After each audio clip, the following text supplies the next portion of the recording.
MT와 뚜비입니다. 예. 오늘은 문과급이네요. 그쵸. 네, 시작해보죠. 자, 오늘은 신목고등학교 학생이 제보한 사연에 대해 다뤄볼 건데요. 그 학생이 어떤 사연을 제보했냐? 시간 관리가 어렵다는 사연을 제보했어요. 어떤 사연이었죠?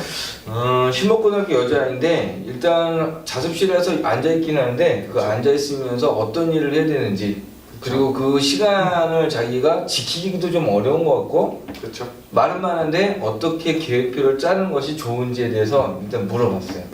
그렇죠. 시간 관리는 뭐 공부하는 학생 누구나, 아니 모든 학생이 가는 걱정이니까 고민할 만하죠. 그렇죠. 위인들 자체도 뭐 시간 얼마만큼 잘 썼느냐 이런 얘기가 이제 거의 지배적이니까. 진짜 이론은 참 많은 것 같은데 실질적인 거는 좀 이렇게 공통화되는 것 같아요. 어느 순간부터. 그렇죠. 경험상 양적으로 많이 관리했다고 그랬잖아요. 그렇죠. 저는 시간을 좀 이렇게 그 시간별로 가는 게 좀 다 좋아하는 사람 중에 하나라서. 저는 시간 관리를 할 때 항상 계획표를 짜면서 시간 관리를 했는데요. 저는 그 중에서도 달력형 계획표를 배용을 했어요. 자, 달력형 계획표가 어느 거냐 하면 그냥 달력이 있고 뭐 한 달, 뭐 주간, 일간 이렇게 그려진 게 있잖아요. 그래서 항상 시계를 통해 시간을 재면서 시간 관리를 했는데 이런 달력형 계획표의 장점이 뭐냐 하면은 일간, 주간, 월간 단위로 계획을 세우기 적절하다는 거죠. 그러니까 전체적인 게 월간 쪽에 주간, 그러니까 월간의 총량과 주간의 총량과 네. 그걸 세분화해가지고 일간으로 자르겠다 이런 얘기죠? 그렇죠. 음. 저는 그래서 일단 월간 계획을 세웠습니다. 이번 달에는 뭐 비문학과 수학의 미적분을 공부하겠다. 그러면 1주 차에는 미분, 뭐 비문학의 뭐 첫째 주 예술 지문, 뭐 이런 식으로 1주, 2주, 3주, 4주 계획을 짰고요. 네. 그 다음에는 또 장점이 뭐가 있냐 하면은 시계형 계획표에 비해 아무래도 좀 다양하게 짤 수 있다는 거죠. 왜냐면 시계형은 뭐 월요일, 화요일, 수요일 이런 거고, 또 근데 시계형은 단점이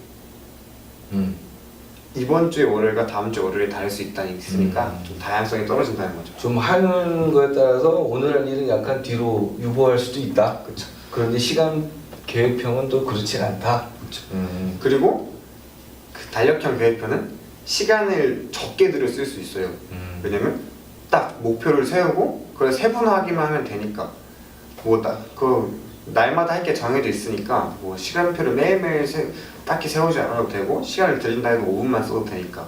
그러니까 총량을 정해서 그 총량 기준으로 세워나가겠다. 그게 이제 가장 큰 대표적인 얘기죠. 그렇죠? 네.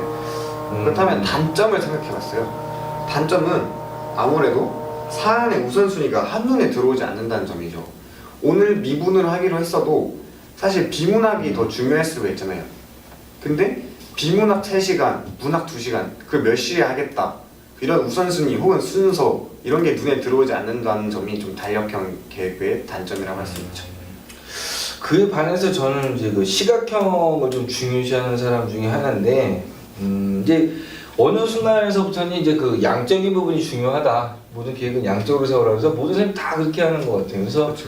재수생을 기준으로 제가 한번 조사를 해봤더니 똑같아요. 다이어리 속에 국어 3시간, 영어 3시간 뭐 이런 식으로 다 정해져 있더라고요. 근데 제가 언제가 한번 그 같이 찍었던 친구 중에 한 친구가 이런 얘기를 했었거든요.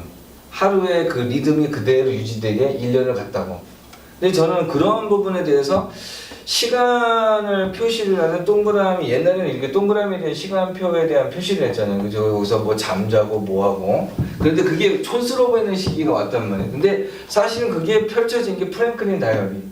그게 시간별로 나와 있잖아요. 그죠? 그걸로 나타나 있는데, 이게 장점이 어떤 장점이 있느냐면은 똑같은 시간을 쭉 잡아놓는 거기 때문에 사실 하루가 리듬 있는 시간을 좀 만들어내기 쉽다는 거. 두 번째는 그 시각적이기 때문에 어떤 게 먼저 되고 어떤 게 나중에 온다라는 부분이 분명히 명확하게 들어오기 때문에 일단 그 일의 순서를 정확하게 알 수 있다. 그리고 내가 그래 뭘 못했다라는 게 확실히 빠져나가니까 알 수 있다는 거죠. 근데 단점은 뭐냐면은 시간의 공백을 메꾸기 힘들어요. 그래서 전체 총량에 대한 얘기를 하기가 좀 어렵다는 거죠. 그래서 이게 공부를 처음 시작하는 친구들한테는 좀 불리한 면으로 작용할 수 있다는 게 좀 단점인 것 같아요. 아무래도 그렇죠. 예. 그러면 그 시간표에 대해서 이제 우리가 얘기를 했는데 이게 보면 누구한테 다 일괄적으로 다 양적이다 그리고 시각적으로 하는 게 좋겠다 뭐 이렇게 되지는 않는 것 같아요 보니까. 특징이 있으니까 사람마다 자기들 맞는 걸로 해야 되겠죠. 그렇죠. 근데 아무래도 그걸 굳이 따져보자면 뭐 아무래도 공부 잘하는 친구들은 뭐 시간 계획표를 미리 짜본 친구들은 이미 관리하는 게 익숙하다 보니까 좀 더 세분화하게 들어가서 그렇지. 그 날의 시계형 그래프로 그려보는 것도 괜찮을 것 같아요. 왜냐면 네.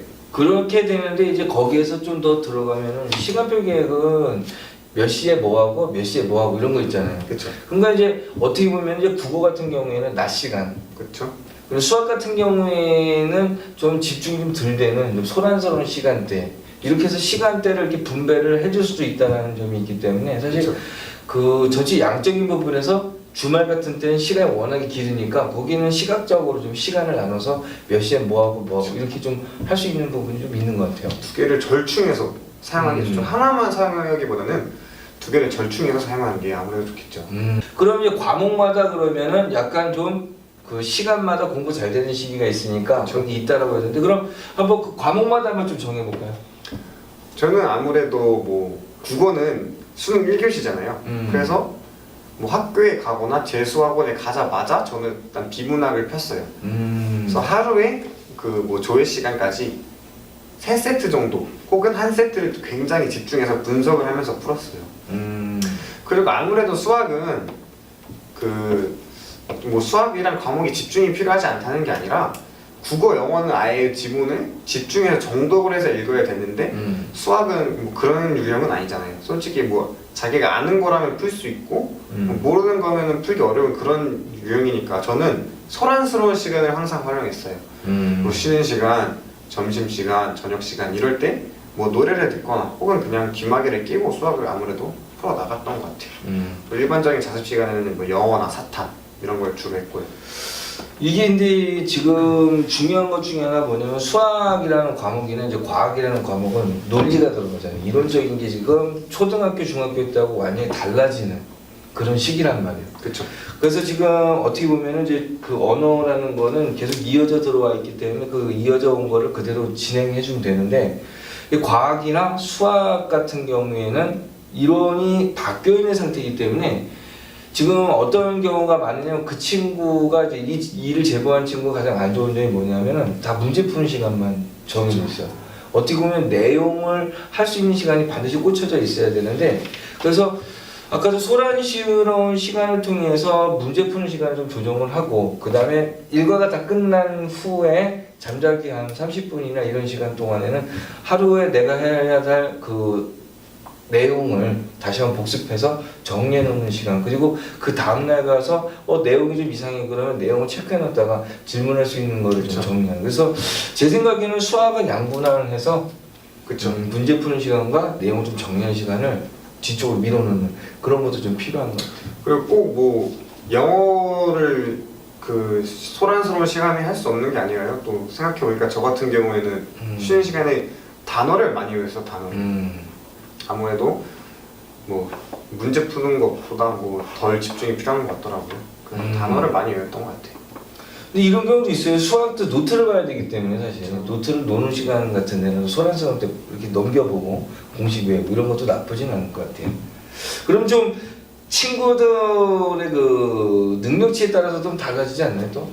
그렇겠죠. 아무래도 뭐 사실 뭐 집중력이 뭐 굉장히 뭐 약간 자기가 부족하거나 실제로 그런 경우라면 아무래도 소란스러운 시간에는 뭐 뭘 하기가 힘들겠죠. 그러니까 자기가 우선순위를 매겼을 때 아니 우선순위라기보다는 자기가 뭐 이거 할 때는 뭐 집중력이 제일 덜 필요하다 이런 걸 하는 게 제일 좋겠죠.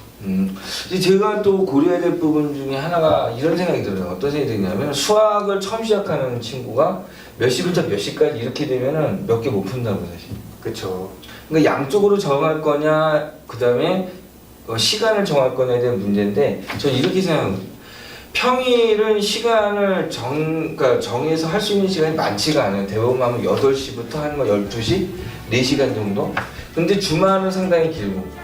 그러니까 수학 같은 경우나 과학 같은 경우에는 평일 같은 경우에는 시간을 정해서 딱 정해놓는 게 좀 유리할 것 같고 그래서 1시간 정도만 딱 하자. 근데 문제가 안 풀리더라도 1시간을 딱 넘어가고 근데 다른 과목도 할 수 있으니까 리듬을 타주는 게 좋으니까 근데 좀 시간이 여유가 있는 주말 같은 때는 그때는 이제 좀 양적인 부분으로 몇 시간 정도 해가지고 난 몇 시간이 아니고 한 몇 문제나 몇 챕터 정도 하겠다는 식으로 해가지고 평일과 주말에 대한 그 시간 끝자는 방식이 약간 좀 다르게 하는 게 좀 좋지 않을까 하는 생각이 좀 해봅니다.